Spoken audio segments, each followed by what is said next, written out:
our third, fourth, and fifth graders. Mr. Mel will be the instructor.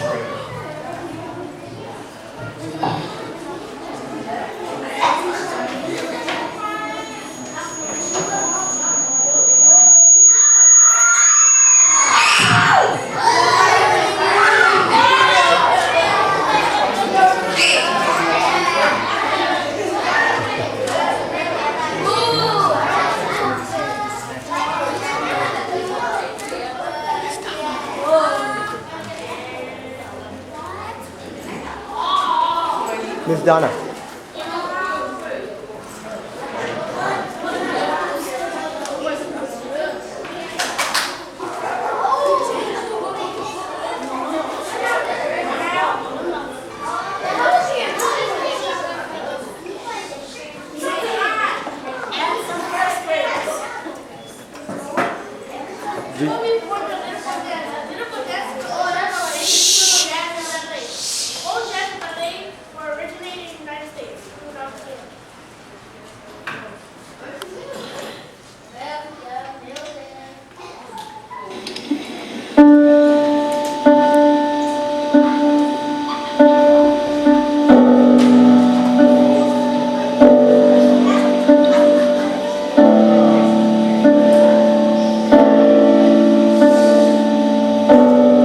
Say something, I'm giving up on you.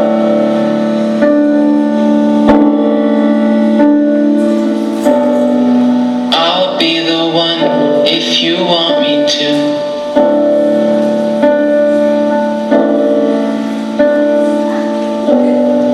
Anywhere I would have followed you.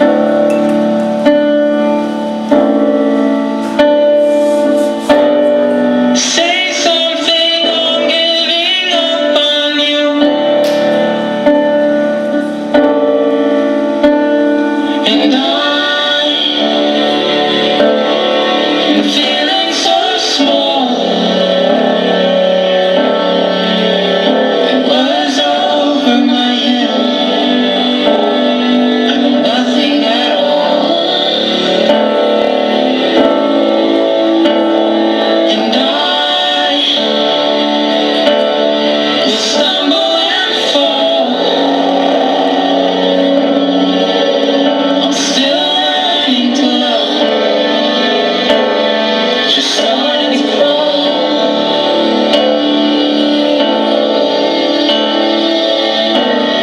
Say something, I'm giving up on you.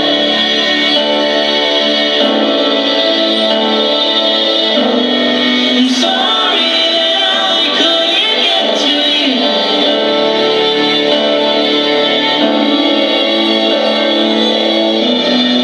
Anywhere I would follow you.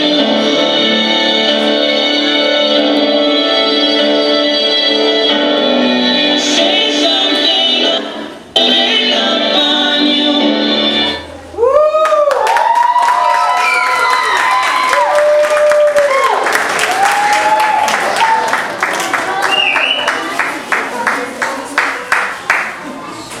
We have some great dancers going. Let's give the dancers another hand.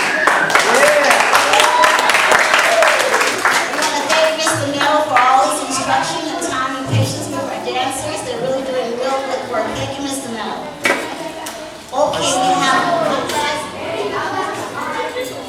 have one last poetry reading, and it's called Mother to Son. It's by Langston Hughes. He was the famous Negro Poet Laureate back in the early 1900s, and his Germany Rossi and Santiago Maki.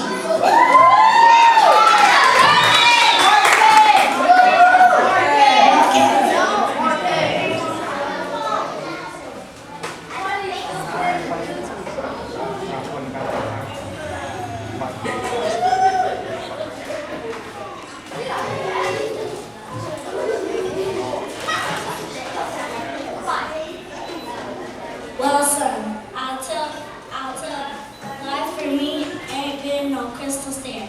It had tacks in it, and scriptures, and boys turned up, and places with no carpet on the floor. Bare. But all the time,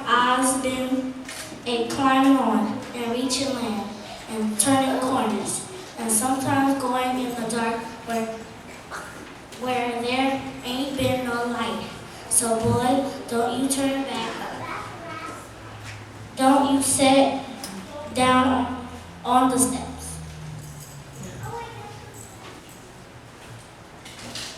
'Cause you find it's kinda hard. Don't you fall down now, for I still going, honey, is still climbing, and life for me ain't been no crystal stair.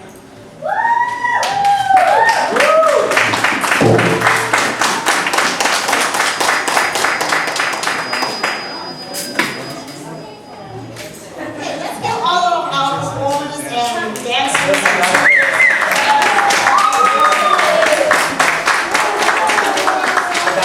Now, boys and girls and parents, we have a special treat for you. I'm not going to give you the name of the person that's going to perform it. Her name is on the program. But we're going to go back in time to 1888, and we have a special treat for you, the Los Angeles Treasure. Okay, so give us a few minutes to get set up, and you're going to have a great enjoyment.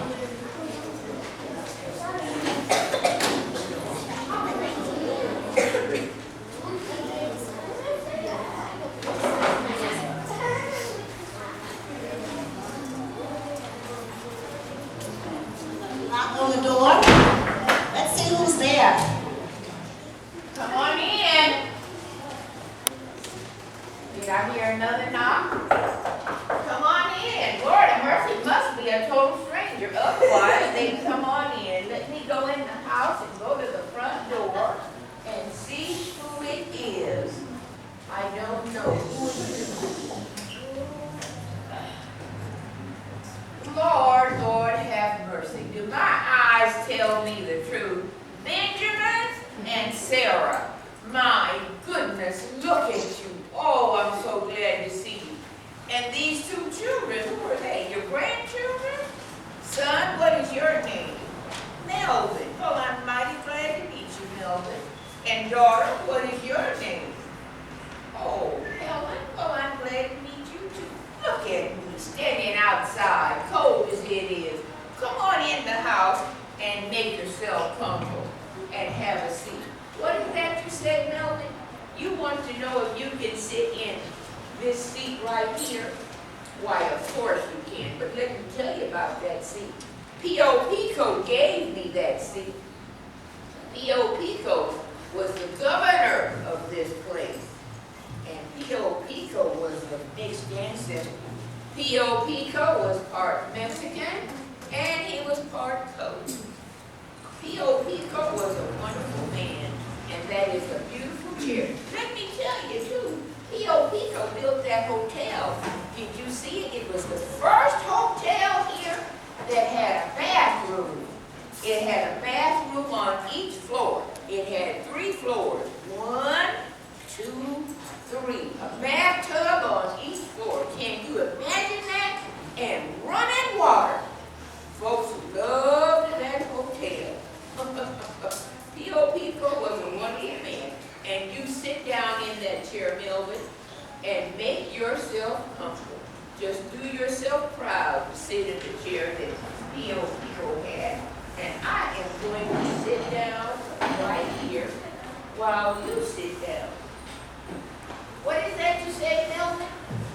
You want to hear about my travels and when I met your grandmother? Well, that takes us back a long, long time ago. I tell you, it was 1836. I was 18 years old when I was sold to Robert Smith as a slave. Sold to Robert Smith and his wife. Me and my sister, both of us were sold to him. Well, make a long story short, we lived in Mississippi, and I adored your grandma and your grandpa. They treated me like they were my mother and my father, especially after I didn't have my mother or my father close by me. They were wonderful to me. I remember Smith became a Mormon. Now, a Mormon it's like a Christian, but it's different from the regular Christian. And so, after he became a Mormon, he decided that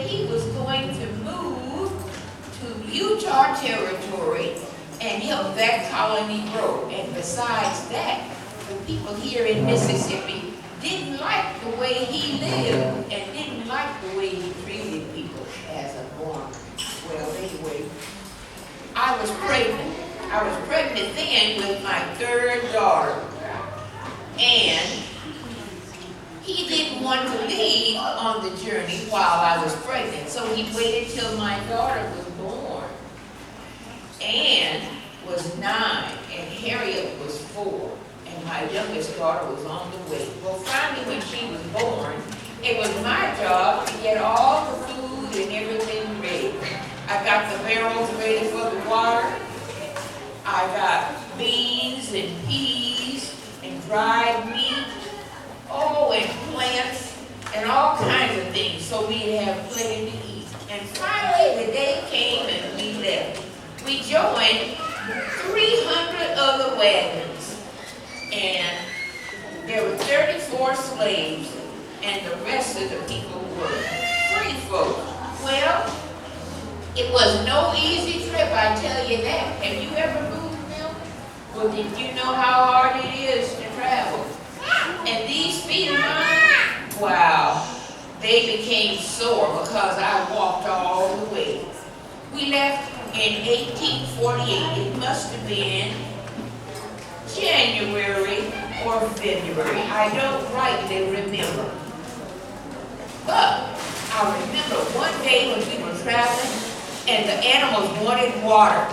In the distance, we saw water, but where we saw the water, we saw skulls. And that meant the water was poisoned. It had arsenic in it. And arsenic will kill you deader than a doornail. So we didn't let the animals drink that water. Then all of a sudden, God was in the plan. I heard thunder rumbling. Ooh, thunder. And the sky grew dark. And I knew it was going to rain. And our animals would have water to drink. So, sure enough, as I imagined, just like that, it began to rain. I got under the wagon, and I thought it would never, ever quit, but it did. And when it did quit, there was a beautiful, beautiful rainbow in the sky. That was God's way of saying, God bless you, and you now have water. That rainbow I'll never forget. I'll always remember. Well, other things happened on the trip that made it difficult, but every time something difficult happened, God came to our rescue and helped us. Well, one day, just as sure as it be, at nighttime, we heard some wolves. And that frightened me. And someone told us, well, if you take a stick, put it in the water, and light it, it'll smoke. And the smoke will keep the wolves away. And sure enough, just like that, it kept them away. And I was grateful. Everybody on that trip was grateful that these wolves didn't come into our camp and attack us. Well, finally, I tell you, it was 4 months, 5 months, 6 months, 7 months. I thought we'd never, ever get to Utah. 8 months, 9 whole months we had walked all the way from Mississippi, and finally we got to Utah Territory. Folks were really glad to see us, and they treated us well, and I was glad to be there. And I doctored on my feet and got them well after walking all the way from Mississippi all the way to Utah Territory. Well, Smith decided that he was going to go and help start another colony back out yonder way. Well, at that time, I guess it was called San Bernardino. So it was my job again to do the same thing that I had done before. I got all the food together and I foraged food for the animals, all the sheep. And then we left. Well, we came to a desert. The desert was so hot, you couldn't travel hardly during the day. So we traveled one night. And one night while we were traveling, I saw giant people one hand like this and the other hand up like that. And they were standing up tall, but they never did move. Pretty soon daylight came, and I realized those are not people. That is a giant cactus. And there were millions of them. Well, I'm saying millions, but it was enough of them to make us to be frightened if they had moved. But you know a cactus is never going to move. Once it's planted, it's there till somebody digs it up. And then I saw birds pecking holes in the cactus. And do you know, anything that you see a bird eat, you can eat. You might not like it, but you can eat it and it won't make you die. So remember that. Anytime you get hungry, if you're traveling like we travel and you need something to eat, just watch the birds. And of course, don't eat what the hawk eats. Just these little bitty birds. That's what I'm talking about. Well, after we were in Utah for a while, and we had been on our way to San Bernardino, we finally got there. Well, I enjoyed San Bernardino, and the people were just as kind as they could be. And one day, I came up to Los Angeles, this place right here, and I brought eggs. And gold had been discovered in 1848, and a lot of people were coming here looking for gold to get rich. Well, I brought eggs up to sell eggs, and just guess how much I sold my eggs for. $2.50 a piece for one egg. And the people that were looking for gold treasured those eggs because, number one, they could boil that egg and put it in their pocket and wouldn't have to worry about it if it broke. And if they boiled it, they could eat it today or the next day or even the next day and not worry about it being spoiled. Well, I used to come up here often selling eggs. And my daughter, Harriet, had met some nice, influential people, and they expected us to come all the time to bring eggs. But then, all of a sudden, I wasn't coming up here. What's that you say, Helen? Oh, I'll tell you why. It was because Smith was afraid of losing us. You see, California became a state. And when California became a state, it was a free state. That meant no slaves. Well, Smith was afraid he'd lose us, so you know what he did? He got us all fixed up, and we went out yonder in those mountains called Santa Monica, and he hid us so that folks couldn't find us. And he hoped that they wouldn't find us, and he could escape with anybody seeing him and go to Texas instead of Mississippi. Well, he thought he was going to make it. But since the people up here in Los Angeles missed me so and missed my eggs, they went out to San Bernardino looking for me. Of course, they didn't find me. And so they formed a posse. A posse is like police. A posse got together. There was Chinese folks and Mexican folks and colored folks and Indian folks and all kinds of folks in this posse looking for us. Well, one day they found us. And when they found us, they brought us back to this place, Los Angeles, and put us in the jail under protective custody because they figured if Smith should find us, he would get us and take us away. And they enjoyed us. Well, finally, after I got out of prison, I thought, I don't know what I'm going to do. And then my daughter told me that these people told her about a writ of habeas corpus. What did that mean? A writ of habeas corpus. So we served Smith a writ of habeas corpus. And that writ meant that he couldn't have slaves. Well, Smith went to court. And when he got to court, he told the judge, These are not slaves, Your Honor. They just work for me, and I pay them a salary. Their salary is food and shelter. They work in exchange for eating and sleeping in comfort. Well, the judge said, all right, I'll give you my decision tomorrow. So court will be continued until tomorrow. Well, tomorrow came and he said, well, the judge looked and Smith never showed up. Finally, a lawyer came in. Oh, that lawyer was some fandango lawyer. And he walked in with his big hat on and took it off. He said, Your Honor, I'm representing Smith.